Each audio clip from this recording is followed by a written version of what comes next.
Alors l'anatomie est un langage qui peut se décliner en plusieurs formes. On peut parler d'anatomie descriptive pour la description simple des os, des muscles, des vaisseaux, des nerfs et des viscères qui vont se projeter et dont la position va donc être définie par rapport à des structures osseuses. La description de l'os doit donc être entreprise en premier. Les os sont des structures complexes, mais que l'on peut dessiner à partir de structures géométriques simples. Par exemple, ici, l'os du bassin peut être représenté en alignant des carrés qui vont être utilisés pour représenter les structures osseuses et donner des repères géométriques. Par exemple, ici, les branches ischio-pubiennes, les crêtes iliaques, le promontoire, sur cette vue du bassin inférieur. Une fois que l'os aura été représenté, on peut y placer les structures musculaires, les organes, les vaisseaux et les nerfs, et même le contour cutané.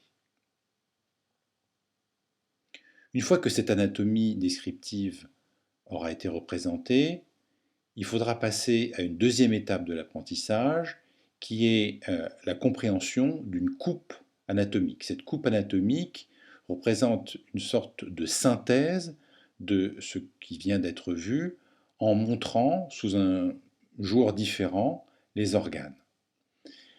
Cette coupe anatomique est importante pour la compréhension de l'anatomie en trois dimensions puisqu'il s'agit en quelque sorte d'une restitution en deux dimensions des organes.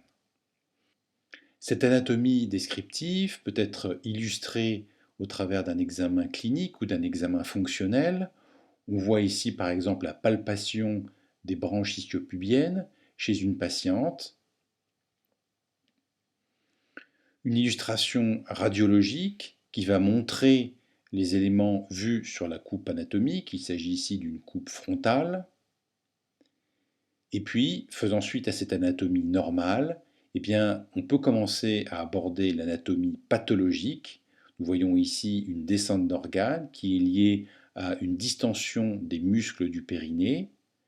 Cette distension va aboutir à la descente des organes pelviens, ici le col de l'utérus, que l'on voit apparaître en dehors de la cavité vaginale.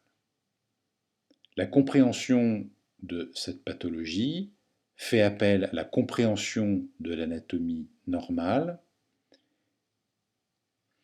et constitue en quelque sorte une illustration qui nous permettra de réviser les notions vues précédemment, notamment rappeler les muscles du périnée et ceux qui sont altérés lorsque l'on aboutit à cette situation pathologique.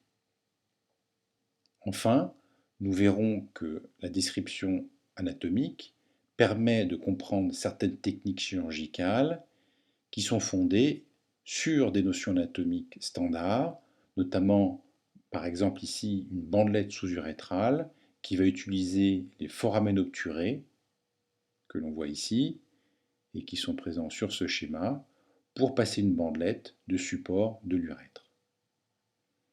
Il s'agit de ce qu'on appelle l'anatomie appliquée.